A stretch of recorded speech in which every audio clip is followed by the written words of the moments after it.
podcast is part of the Sports Social Podcast Network.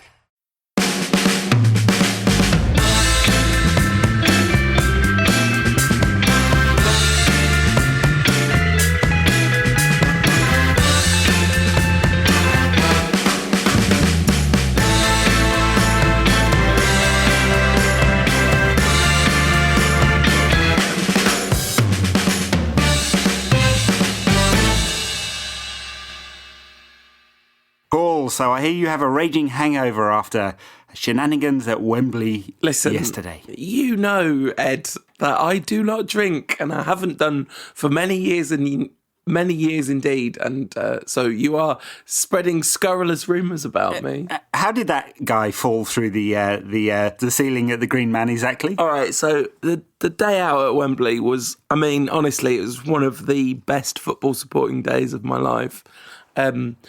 We met up and went to the Green Man, me and a friend, and the Green Man was absolute bedlam. I'm sure there are people listening to this podcast that were there. There must have been 2,000 or 3,000 Reds there. My friend tried to get a drink at the bar, and he was there for a long time while I was waiting for him outside. Then went to this kind of like side bit. They've got like a big garden and a big tent.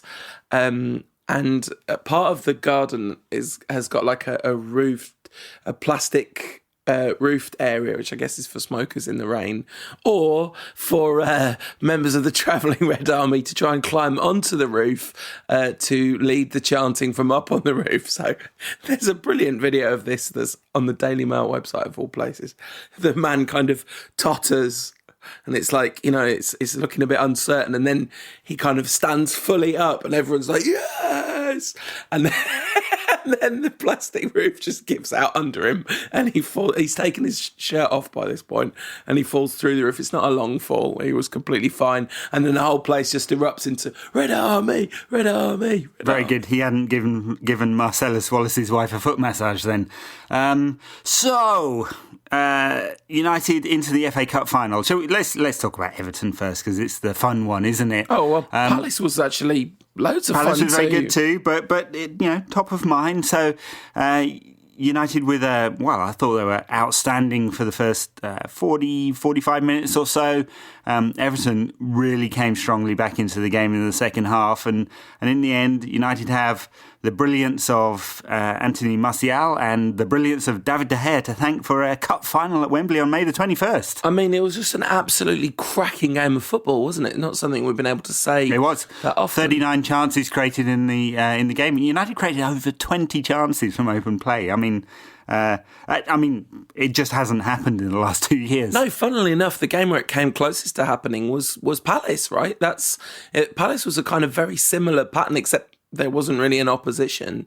But that same shape, that 4-1-4-1, as people are calling it, really effective 2 games in a row attacking. I mean, we were incredibly porous defensively. And you're right, we have to thank David De Gea, not just for the penalty save, but we have to thank De Gea and a bunch of really profligate Everton finishing, because they really should have taken better advantage of that period of ascendancy they had for the first, sort of between the penalty miss and the goal. They absolutely kind of ran the show. Yeah, well, absolutely. I mean, they scored with the run of play fully, and I suppose if you're Everton, you might be feeling a bit sore about not taking that into extra time, because I think they did enough to deserve it. I mean, not that any of us are complaining about a last-minute goal or injury time goal. That hasn't happened very often recently, has it? So takes you back to the days of old. That does. But look, they played very well, Everton, and in an open game, and that kind of suited them, didn't it? Because that's their strength. They're definitely not good at defending. No, at times it really looked like they'd gone to 3 at the back, with sort of Besic and Baines playing as wing backs. But that's not really what happened. It's just that so often a midfielder had to drop into central defence, because United had so much of the ball for swathes of that game. Well, it was Darren Gibson, the libero, wasn't it, for a while? Classic Gibbo, the libero. Until he stormed upfield in the second half and just ruined Rooney. No, I'm not having a dig at Rooney. He was actually very good at Wembley. I mean, honestly, like, when I think the West Ham game where he got suspended for swearing at the camera is the last time he played that well in a United shirt. It was, I mean, I don't want to be overly hyperbolic, and I'm not saying it was faultless, but it was a pretty darn magnificent performance from Rooney. Like, he just looked so motivated, so driven. 93% pass completion, and like 53 passes that's from as well. So it's hardly like he wasn't involved. Sure, yeah. Although at times in the second half we got overrun. Yeah, sure. I mean, Everton took control of the midfield. That awesome midfield of Cleverley and Gibbo. Good stuff there. I mean, I don't know what to make of this, because I think we've seen enough of Rooney in central midfield to know that he doesn't make a top-class central midfielder, but he's been very good against Palace and very good against Everton, or at least more than good. And that might say more about the opposition than Rooney, I suppose, and we only really find that out when United play a top-class team and he's in there, which, I guess he might be, because that looks like his future. What I would say that's helped him and United much more is this move to 4-3-3, and it's more of a 4-3-3 with Martial and Lingard in the side. And in fact, against Palace, of course, Mata was playing very centrally, pretty much at number 10, or the most advanced of the three in midfield. And no surprise, right? Because when United played in 4-3-3 last season, they were also open and attacking. It looked like a much more United type style of play, didn't it? One we haven't seen from Van Gaal almost all season. Yeah, absolutely. And exactly as you say, it's just no surprise that suddenly United look a much more effective attacking unit. And the thing that's so confusing is how obvious it is, and how obvious that it is that that's the antidote to the thing that he's been complaining about all season, about teams sitting back and defending. Give him another attacker to deal with, then see if that helps. And lo and behold, it does. Of course, we are then super vulnerable on the counter-attack. Even against Palace, they had their moments. But, just to come back to the FA Cup final, it's hard to talk about this game from a kind of rational football analysis perspective because of the pure transcendent joy of that Martial goal and what followed. Like, he'd had a really good chance in the first half and blasted it over, and just standing there, and it was at the end that the United fans were, and I was right up at the back, had a fantastic view. Never been to Wembley before, and I really enjoyed the whole atmosphere in the stadium.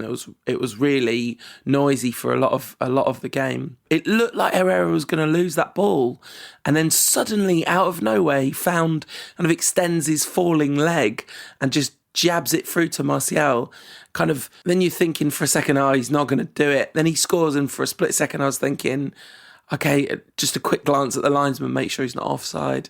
And then he's run over to the other side, jumped into the crowd, and the whole United team were going around him, and it's absolute bedlam in Wembley Stadium, hugging strangers, and the kind of thing that football gives you when it's at its best. And this is why boring football is such an anathema, because when football's not boring, it's amazing. Well, absolutely. Yeah, no, exactly. Yes.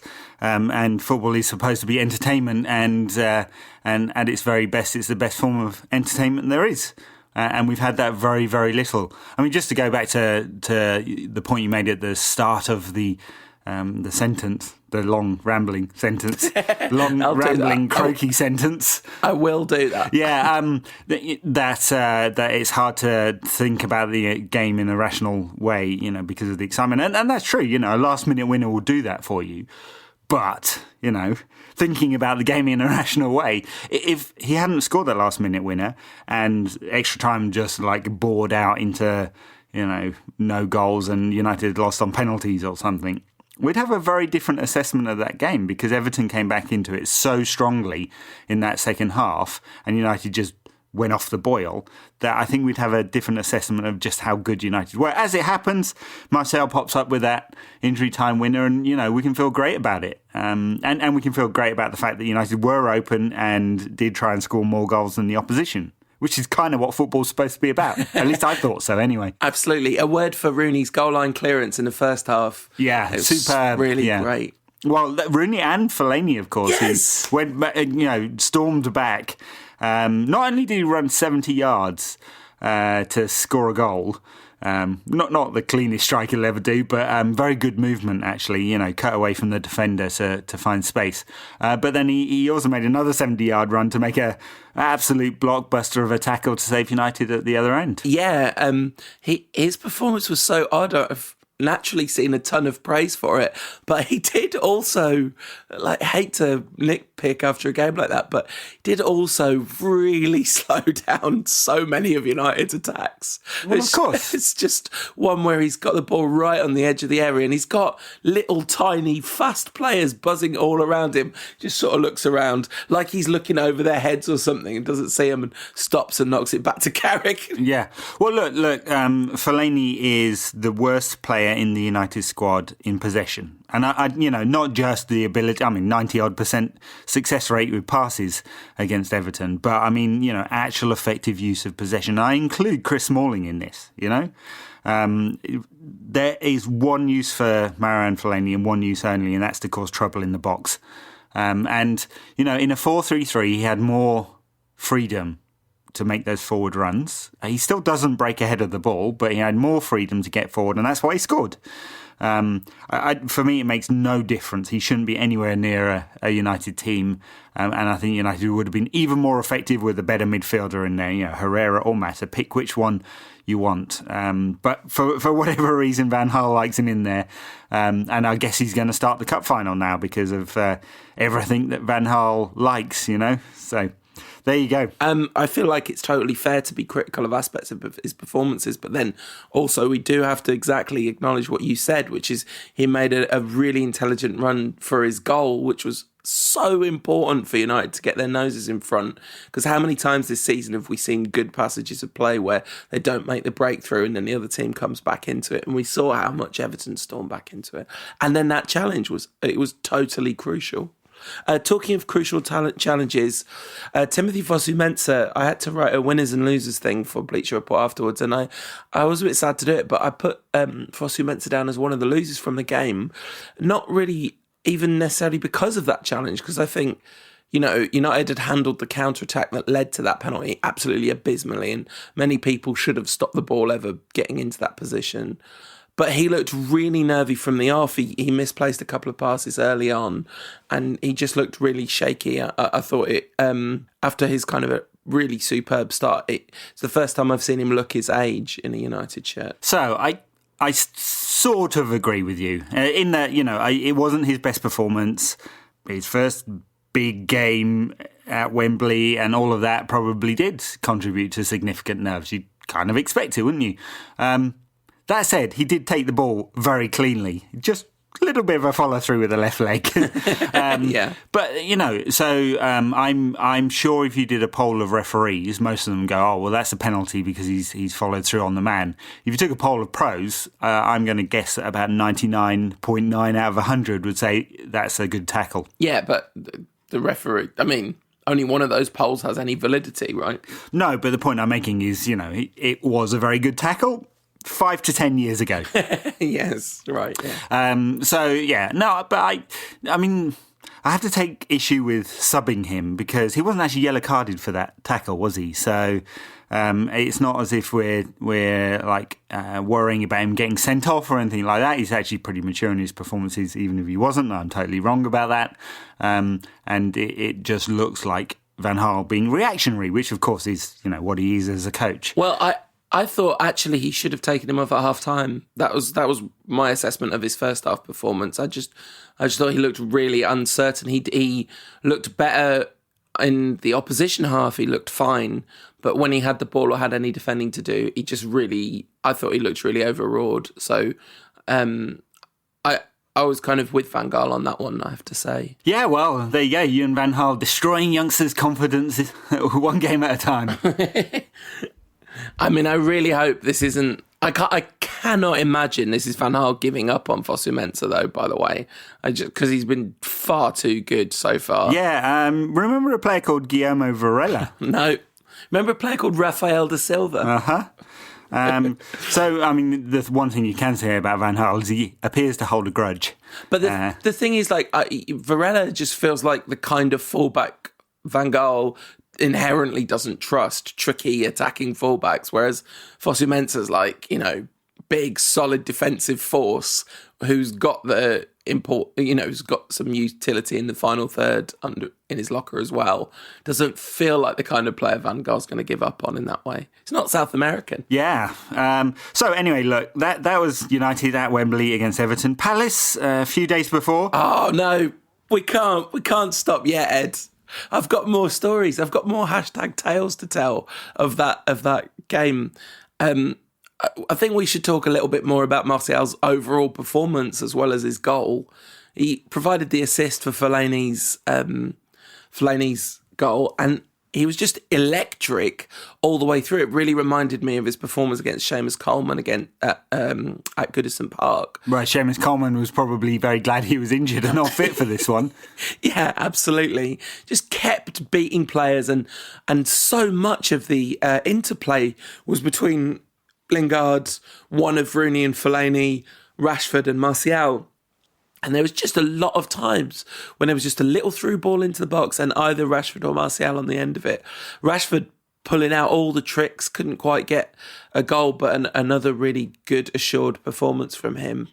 And a little word about Herrera as well, because his substitution really made a huge difference, both in the extremely intelligent yellow card he got himself, with a proper rugby tackle, and then it was that diligence and that fight, that kind of tigerish quality that Herrera has, and also the sort of football intelligence that set up Martial's winner. Yeah, I mean, Martial was brilliant, absolutely outstanding, and of course having fewer defensive responsibilities in that kind of formation. He was able to just focus on bombing forward, and he was just he was devastating. And in that kind of position, in that more of a 4-3-3 shape, he's just as dangerous coming from inside left as he is at centre forward. Yeah. The problem I have with Martial when he's not playing centre forward and he's playing in something that looks more like a 4-2-3-1. Or something more conventional, is that he spends half his time defending, and you've got probably your best player not on the front foot all the time or in the wrong part of the pitch to really cause damage. At Wembley, he was a constant menace. And him and Rashford are a great combo. And Rashford's just beautifully composed. All the tricks were out, as you said, but his movement's brilliant. He looks like, I mean, I know Roy Hodgson has said he won't take him, but I would be seriously tempted if you were taking 5 players to do it. Yeah, absolutely. And I think on Martial on the left, especially in a 4-3-3, imagine him with Luke Shaw backing him up rather than the player Andy Thomas described as like having a Labrador at left back, sort of fun and a little bit endearing, but not much use. Marcus Rocco, oh my goodness. Oh, he's got to go, Ed. He's got to go. Yes, he looks all of a £16 million player, doesn't he? When he's from Jorge Mendes. Yeah, absolutely. But yeah, so with Luke Shaw backing up Martial down the left, that is electric and scary as a prospect. So after the game, incredible. I mean, genuinely, like the phrase "incredible scenes" was never made for more than a moment like this. Down the steps. Wembley's got that big enclosed section with the kind of escalators you go down because we're really high up, but walk down the stairs rather than the escalators, and the whole place is just reverberating to the Martial chant, and then it spills outside to the concourse, not the indoor concourse, but the outdoor concourse, and it turns out that every single one of those stairwells has been ringing out to that tune, and then the whole of Wembley outside does it, so everyone's walking to the train. I mean, 20 minutes of solid Martial chants, thousands and thousands of people, everyone singing. It was really an amazing moment of the season. Well, there might be a more amazinger moment in a couple of weeks' time. Let's hope so. United's first trophy, yes, unless you're counting the Community Shield under old Moisea. Nope. Coming up, and it's against Palace, and United, solidly beat Palace at Old Trafford. There haven't been that many games when United have played a particularly poor Premier League side and looked really comfortable at Old Trafford.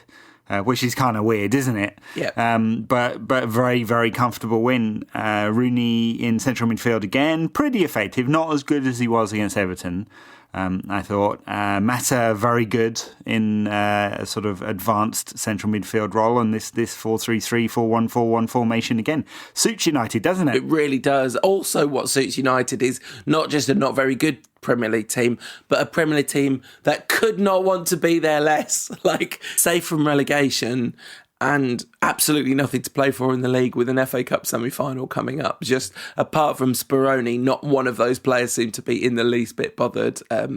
United just waltzing through. Matteo Darmian with an out-of-nowhere star turn, an assist for an own goal, and an absolute belter. Yeah, Rafael da Silva scored a belter like that with his left foot once, remember? It's called a swinger for a good reason. The Happy Gilmore of volleys, that one.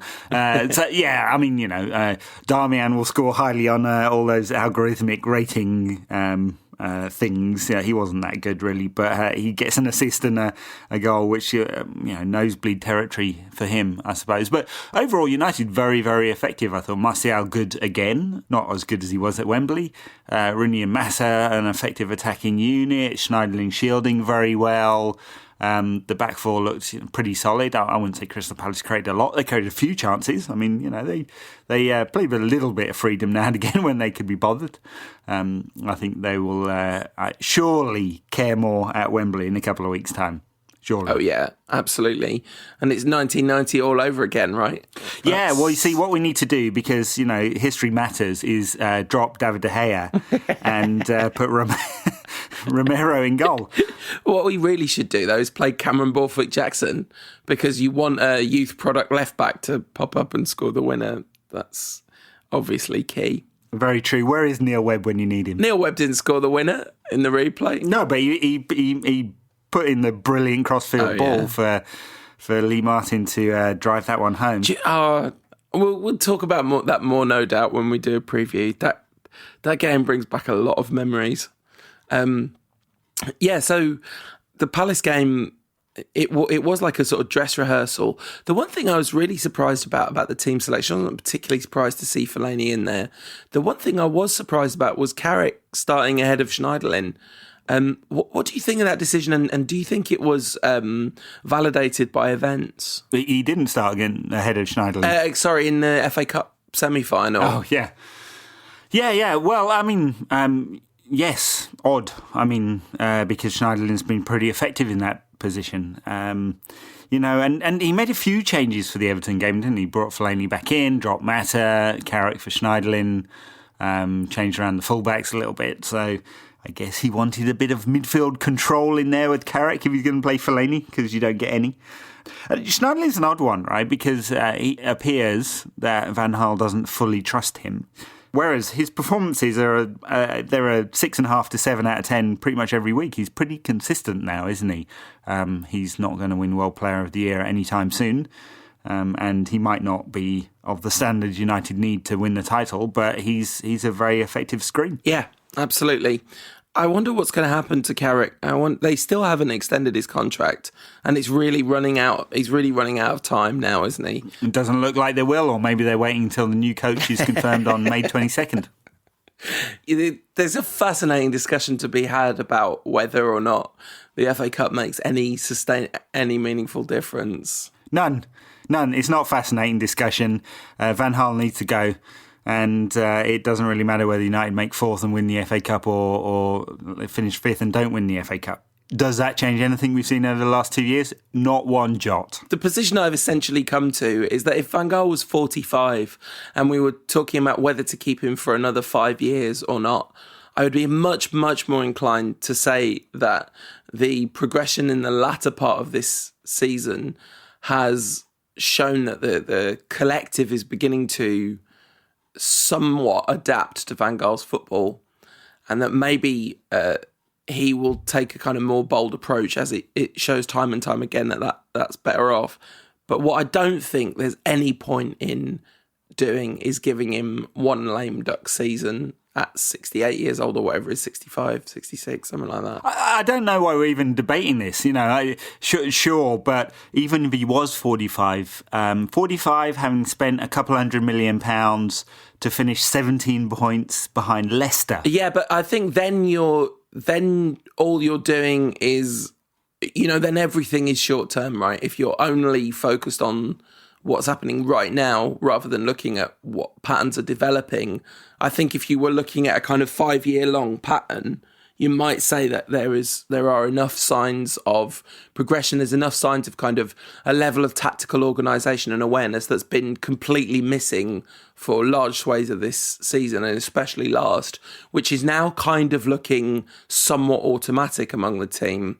Like, very rarely looks like they don't know where to stand. I mean, that game against West Ham where they allegedly changed formation at the last minute is probably the one exception. So there is some kind of cohesion developing. But United's form over the last 10 games puts them 4th in the Premier League, right, for form. So it's not as if we're suddenly storming up the table and all of this is coming together and it's finally clicked after 2 years. Yeah. I mean, it hasn't. So United are still a pretty mediocre team. And I think this is a complete hypothetical because I'm talking about if you were taking a really long-term view of it. But one more season, there's absolutely no point. The other thing that people who defend Van Gaal point to is United's home record. United are top of the league for home form this season, but they've scored 23 goals in 17 games. That's 7 1-0 wins. It's and 6 0-0 draws. That's in all competitions. Yeah, and the XG will show you that United have been rather fortunate with some of those. Yeah. Absolutely, and you don't need XG to tell you that 7 1-0 wins is unsustainable, right? Because we talked about this after the Villa game. They could easily have just nicked an equaliser, and that could have happened time and time again in loads of those. But anyway, nonetheless, absolutely buzzing my head off about the FA Cup. And I tell you one thing for sure, FA Cup over 4th place every single day. Oh, well, no, I mean, absolutely. Yeah, no, for sure. Although it's important for the club as a whole to be in the Champions League because that attracts the right kinds of players. And 2 seasons out of 3 out of the Champions League looks like a rather unfortunate pattern, doesn't it? So if you're a top player, you might be thinking, if you're a top player and United kept Van Gaal and they were out of the Champions League, there's no way you go to United, not for all the money in the world, because there'll be many places that would want you, that will pay just about as much money. And so, what United will be hoping for, I suppose, is the Mourinho factor. For me, look, it's not even to come back to the original sort of talking point. It's not even a question. United will be insane to keep Van Gaal, whatever the result. Even if United win the next 4 games in a row, scoring 8 goals a game, and 10 at Wembley to win the FA Cup, the last 2 years tell you that would just be a bubble. Yeah, and that's it. And also, if you look at the teams we've beaten to win the FA Cup, assuming we win it, it's hardly a who's who of English football, is it? It's been a pretty straightforward ride. If you look at the kind of league table positions, West Ham by far the highest up the pyramid that we've beaten. Even though we definitely have put in some good performances. And it was incredible to see how much it meant to the team that, there was a genuine connection between fans and players after that one. And it was just a really, really special moment. And that's why, you're right. Of course, it matters to the club to get top 4, but it's so ephemeral and sort of ultimately meaningless. Because what we're doing is we're hoping to qualify for a Champions League, which we're not anywhere near ready to compete for, But yeah. Yeah, there wasn't a good connection between the fans and the team at Old Trafford, was there, against Palace, with huge gaps. Van Gaal was having... You want to see gaps. There are no gaps. You want to see gaps. Yeah, exactly. I saw them. What about you? Did you see them? I saw some gaps. I did not see any gaps. You have seen them because you see what you want to see, and then you write it. Yeah, I mean, yeah, of course you mixed there were up gaps. ethereal and ephemeral earlier. I think Van Gaal's ethereal. He is not of this world when he comes out with that absolute bollocks. It's amazing. Fans voting with their feet. I mean, I guess that. Honestly, it's happened before. Old Trafford, late season games midweek. People deciding not to go. I mean, he could have just said, yes, people have jobs. We have FA Cup semi-final at the weekend. It's an expensive business. Of course, there's a few empty seats. It'll be full again when we play Leicester in a week and a half. Like, he didn't have to say there's no empty seats. Yeah, there you go. Well, we've got, 4 games left of him. 5 games left. And he's going to leave on a high, I hope. Should we do some Twitter questions? I would imagine there might be a few this week. Oh, it's absolutely rammed the hashtag Rantcast. Loads of stuff that we've already talked about. So if you've asked about something we've already talked about, I'm sorry not to pick out your questions. Consider it answered. Yeah, exactly. At MPH says, is Anthony Martial a waste of money? So what's that? That's at... I think it is, yeah. He's been listening to the Rantcast a long time as at... yeah, he is. Total waste of money. I'd chip him back to Monaco. 50 million down the drain as Tony Marshall scores again. Honestly, I'm going to get like a little tear in my eye every time I think of that song for the rest of my life. At Rich Chilver says, how would United's transfer priorities differ under Van Gaal, Mourinho or Pochettino next season? So very interesting. Yeah, well, Mourinho by 2 central defenders for a start. There's no way he would dick around with not having a top-class central defender. I mean, 100% guarantee. Van Gaal, who knows? I don't know. I mean, his record in the market is terrible, so I have no idea who he'd actually buy. Word on the street says he's very unhappy with his squad. He'd like a senior creative player, apparently, because he doesn't have any of those in the squad. The one thing that I think they would all look at is someone that can definitely play on the right wing. Oh, for sure. Yeah. Because Jesse Lingard... He's so willing. He's so eager. He's a fantastic presence, and you can see the relationship that front three have, and that's great. But their quality is just not there. Yeah, Lingard will be a fantastic player for Everton in a couple of years' time. Right. Absolutely. Oh, funnily enough, at JSF_7 says, how important do you think Lingard is to our overall play and balance? Needs to improve finishing, though. No.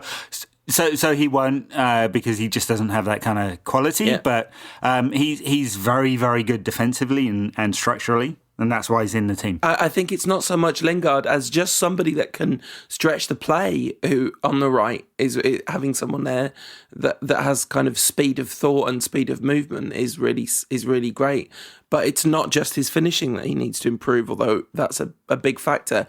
It's also his final ball delivery in general. It's just not up to snuff, which is a shame because he's so endearing and he's definitely properly one of our own, as they say.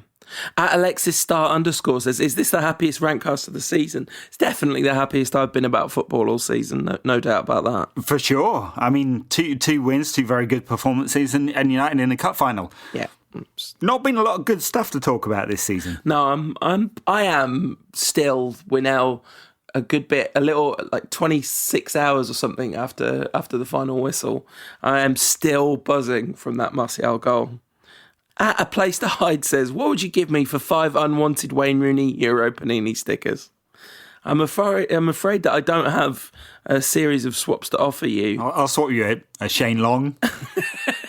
1 Shane Long for 5 Wayne Rooneys. Wow, you really have got a hashtag agenda, Ed. No, I've just got a gap in my Panini book. Are you collecting? No. Oh, that would make me really happy if you were. What was the last sticker album you had, Ed? Oh, probably Italia 90, I would think. It was Mexico 86 for me. I think I might have had the Premier League one from the season after that, but my parents strongly discouraged the expense involved in sticker albums. I remember this lad getting really annoyed with me at our primary school, Ed. I think he was in your year, I can't remember his name, but I'd got David Pleat really early in the season. And he was like desperately looking for a David Pleat swap. And I went, oh, it's a really easy one to get. You know, don't know anything when you're a kid. And after me saying this for about 3 months, he went, well, why have you never got a second one then? It's a pretty reasonable point, I thought. At jheap15 says, was Herrera's takedown on Barkley and feigning of injury the best thing to ever happen at Wembley? He took one for the team. It was close though, wasn't it? Got well-deserved applause for that. Ross Barkley got so mad. Yeah, yes, there were probably many Evertonians quite mad at that one. But no, well done, lad. Yeah, absolutely. Nathan J. Wilco says, he's asked me specifically, Paul, what happens to your lap when you stand up? It turns into your legs, Nathan. I would have thought you'd have worked that one out by now. At Sam FY says, should Martial have the keys to the city? How many seasons does he have to do this before he gets the keys to the city, do you think? Well, a few. I mean, look, he's too good for this to be a one-off, for sure. He's going to grow from here. He seems to have his head in the right place, I think. He seems to be progressing. He's playing in a selection of positions. He's played 18 games up front and 18 games on the wing this season. He's putting up very good numbers. I mean, he's scored more goals than any other player in the Big 5 Euro leagues, under 21 player in the Big 5 Euro leagues. Not in the PFA Young Player of the Year list, though, oddly enough. Yeah, it's a very odd list in general, that, isn't it? Yeah, it is. I'm sure we've had this conversation for the last 4 or 5 years in a row. Why are there players who are 24 on that list? So silly. Ollie was definitely nominated for a 24, right? That's, I think, when a time United benefited from it. But it's ridiculous because the spirit of it should just be under 21s, right? It should be as simple as that. Yeah, I think that's right. And then it'd be a lot simpler. Although in the under 21s, it's always one of those ones where you have to be under 21 or 21 or under at the time the qualification starts. So you get some players who are very nearly 21, 2 years, before a 2-year qualification tournament for the under 21 Euros or whatever, and turn out to be basically 23 by the time the tournament comes around. But yeah, anyway, I think a young player is a young player. 24 is not a young player. No, absolutely not. I guess it's a relic of a time when players maybe started a little later and went a little longer in their career. Certainly they maybe peaked a little later. Lots of players peak at 23, 24 now, right? That's not so unusual. In the Premier League, where you do tend to get a younger start than say Italy, I suppose. PFA Team of the Year, David Gea, the goalkeeper. No surprise there. Yeah, David De Gea is the goalkeeper in my heart's Team of the Year every year. It's getting to the point now, right? It's getting to the as good as Peter Schmeichel point. Yeah, I mean. Basically, yeah, if he'd only just won a few more trophies at United, because of course he'll have spent 3 years, well, maybe 3 years trophyless, we'll see. Just a few more trophies in the European Cup, and then he'd be, I think he's just a smidgen behind. Yeah, I think the one thing, I was thinking about this, the one thing that he hasn't got that Schmeichel has got was that incredible distribution. Because so many counter-attacks started from Schmeichel, and either with his feet or with his hands. Neither with his feet nor his hands does De Gea have that kind of level of distribution, I don't think. I think he's a very good passer with his feet, definitely not with his hands. I mean, that throw from Schmeichel, 65 yards or whatever he could chuck it, was incredible. Yeah, absolutely. At Stu_1512 says, I get a funny feeling in my tummy every time I see Anthony Martial run with the ball. Is this love? Yes. I think it might. Yes, go with it. But back to the Team of the Year. How many of that Team of the Year would get into the United side? So tell me the team. 10? Yeah, tell me the team. I think that would... It's De Gea, Bellerin, Morgan, Alderweireld, Rose, Mahrez, Ali, Kante, Payet, Vardy and Kane. I'd have Kante, and this isn't... I would definitely have Kante at United, definitely. And I would definitely have Alderweireld at United as well, I think. But I'm not sure I would take any of the others. They would all obviously... Oh, Kane, yeah, in a heartbeat. But the problem with buying Kane or Lukaku or another big striker is it really messes with the one really good thing we've got going on, doesn't it? Well, two, Martial and Rashford, who are both fine. That's what I mean, really. Yeah. Agree. I wouldn't take Vardy. I'd take Mahrez, but not if Van Gaal was manager. I mean, he'd get precisely 0 minutes of football. So he's scored 17 goals and made 11 assists this season. He still wouldn't get anywhere near Van Gaal's team. Yeah, the thing about Mahrez is I know this is ridiculous, and I really love watching him play. I'm pretty sure I've said at some point on the podcast this season I would have taken him at United. And I wouldn't be sad if we bought him or anything, but I would like to see him do it one more season because he's never done anything like this before. No, very true. One last word on this, Wes Morgan being in there. I mean, he's had a fantastic season, of course. Who was it? Paul Merson? One of the really dumb pundits was complaining that Redknapp, that's it. Yeah, complaining that he hadn't made the England team. He's played 25 times for Jamaica. I love that kind of thing. At Quatchet says, I think Martial is a winger. Okay, maybe that's a debatable point, and Rashford is a centre forward.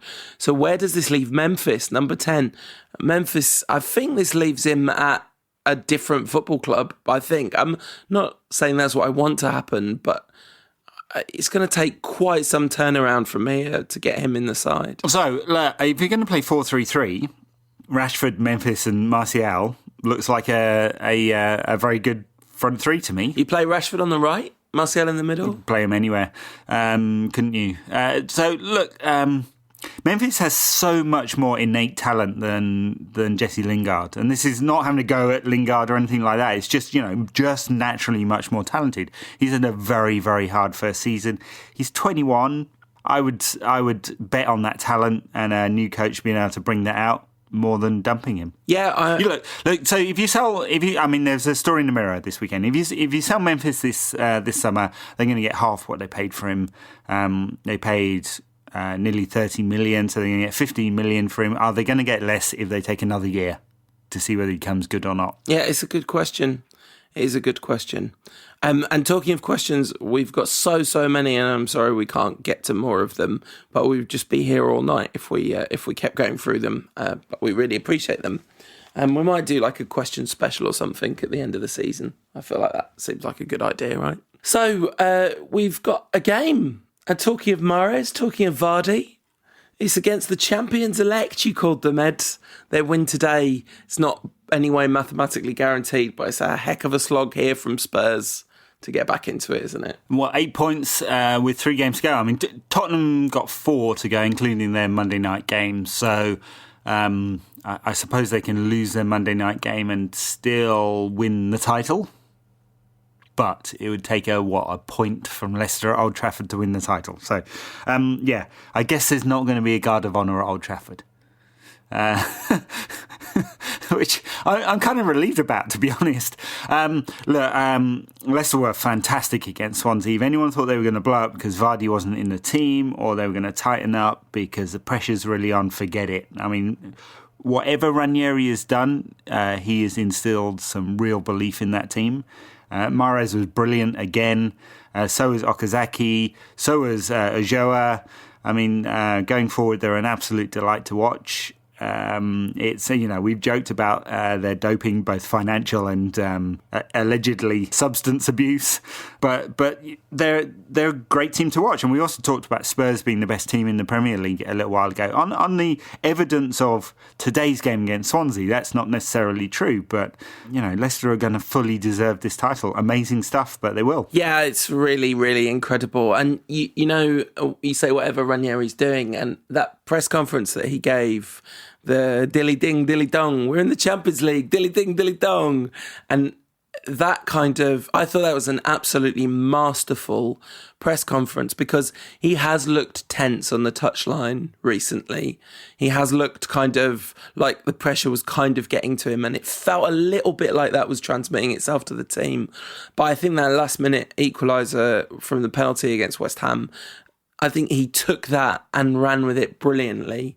And you can just imagine him in the dressing room ahead of matches, transmitting that kind of relaxation that he showed in that press conference to his players, and the performance they put in against Swansea was brilliant. And I mean, there's lots of problematic individuals in that Leicester team, But as a collective, you just absolutely can't hold it against them. There's lots of problematic individuals in every football team, including all the ones that we supported as they won. Well, yeah, tons of trophies. Yeah. Look, and you didn't quite buy my Leicester 17 points ahead of United. That's the that seals it for me. On Van Gaal. Do you buy the fact that Leicester have scored 21 goals more than United, and that should seal it for Van Gaal? No, as things are in real life, of course the 17-point thing is more than enough. In my hypothetical universe where Van Gaal's 45 and could be at United for 10 years, that's a slightly different story. So in our season preview pod, I think I said something like, we asked, what would be a successful season? I said within 5 points of the champions. Yeah, absolutely. Yeah, I think this is so far below par. I completely agree, and the manner in which it's been below par as well. Van Gaal has had some misfortune. That I think the late break to Luke Shaw did make a big difference, but decision after decision after decision, public statement after public statement, getting it wrong. Opting for conservatism over dynamism almost every single time, except bizarrely when it's come right down to the crunch, when there's no other option. It's he's done this to himself. It didn't have to be this way. Yeah. So we had Bild going with Jose has definitely signed for United last week, and this week it's the main Portuguese sports paper saying Jose signs for Manchester United, so everyone seems certain. Reddish Shoes man in Lisbon is certain. It's done. They'll announce it later in May, won't they? They moved the season ticket renewal back to after the FA Cup final. Yeah, just to rub it in Van Gaal's face. It should be done on the evening of United celebrating the FA Cup. No, I want him to go out with dignity.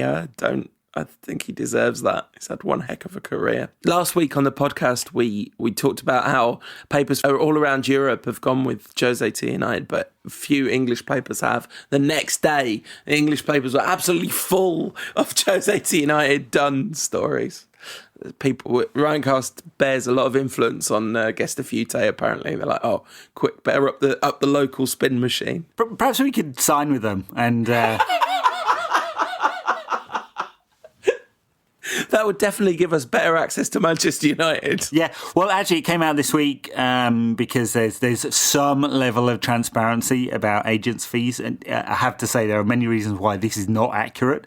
But United, in the winter transfer window, paid £10 million in agents' fees, mostly associated with David De Gea's new contract and some backdating. So the thing is, agents' fees aren't always when the deal is signed. They're often spread out over the contract, especially on contract renewals, as you kind of expect. So this is not a fully accurate picture, of course, but amazing that United not signing any players and still managed to spend £10 million on agents. Listen, that figure could be £100 million and I'd be fine with it if it meant David De Gea's in the sticks at United. Well, yeah, he's worth £100 million, yeah. But it also says that, Jorge Mendes is in the top 5 best paid employees at Manchester United. He deserves it, to be fair. He does do a lot of work on our behalf. Oh, and also on behalf of our direct rivals. No, I encounter. Let me retort. I retort with true. Marcus Rocco. I did say he also does a tremendous work on behalf of our key rivals. And Bebe. Honestly, football is so broken. You mentioned doping. I was listening to the Second Captain's podcast and they were talking about doping in tennis, and just at some point the big football doping scandal is really going to break, right? It's really going to blow up. Mamadou Sakho's been suspended from Liverpool. Yeah, that story broke and you sent me a text message, and I mean, just look at the guy's eyes.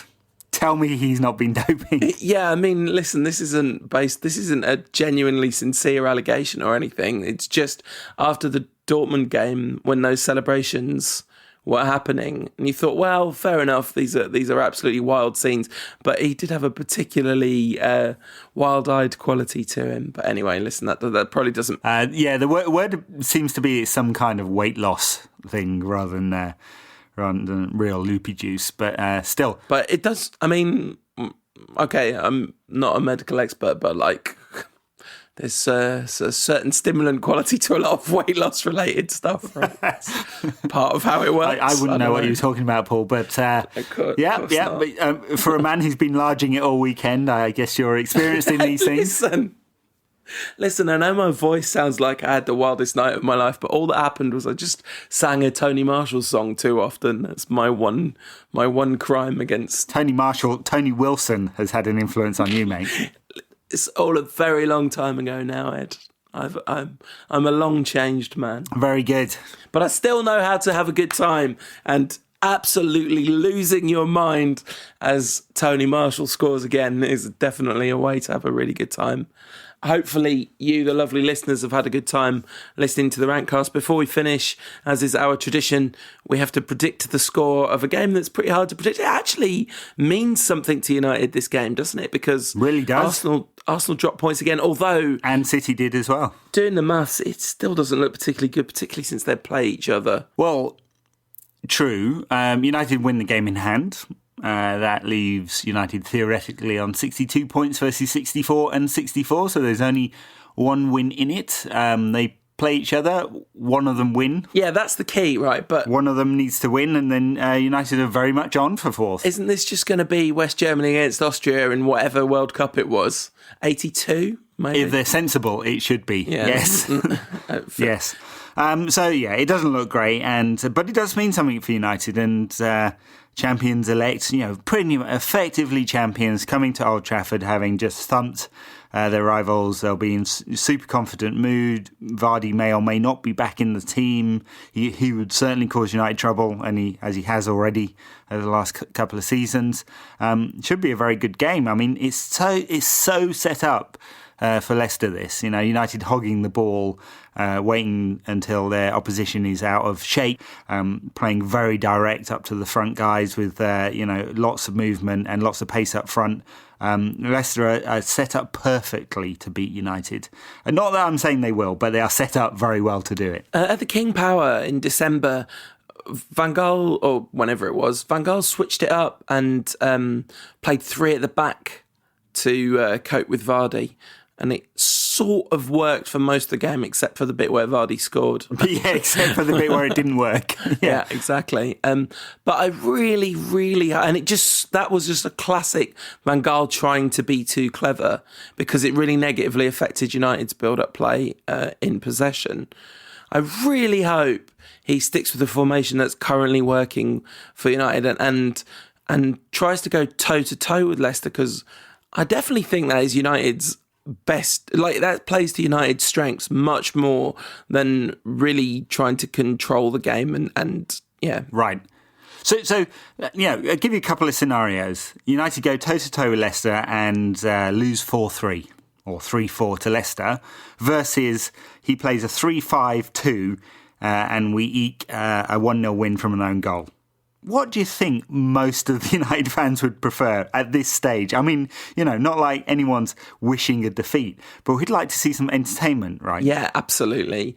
And I think that is really the key knock against Van Gaal. More than anything else, it's that, like Aston Villa, that is easily the most bored I've ever been at a football match. And it's kind of, it's like the polar opposite of the experience of, obviously like an FA Cup semi-final is a much bigger deal anyway than a somewhat meaningless Premier League game, but there's two styles of football. Like, go toe to toe, risk it, go for it. Doesn't really matter if we lose. The price of victory is not so extreme that it should be won at all costs at this stage. And also, it's not even that I'd rather have a 4-3 defeat. It's that I think we've got a much better chance of actually pulling off a 4-3 win than a 1-0 win, really. Yeah.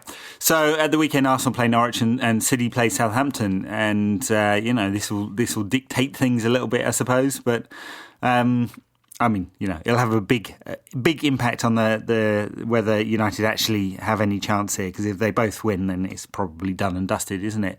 United have got to go for it. Got to go for it. I suspect that we might see some changes. In fact, I'd be very surprised if we don't. And we do predictions, right? So I'm going to predict a 1-1 draw. Okay. I'm going to go out on a limb and predict a 2-1 win to United, which sparks a kind of interesting end to the season on all fronts. Leicester have only lost 3 times in the league in the last 12 months, in which period they've got 97 points. It's so crazy. So it's the most extraordinary story of not just football, but basically sport that I can remember at any point in my life. Humankind. Yeah, I'm not going that far. But Jerry Bruckheimer is scripting this right now. In the field of human endeavour, in the field of human sporting endeavour, like team sports, what even comes close? Hey, look, you can fake a moon landing, but it's hard to fake Leicester getting 97 points across 12 months. Exactly.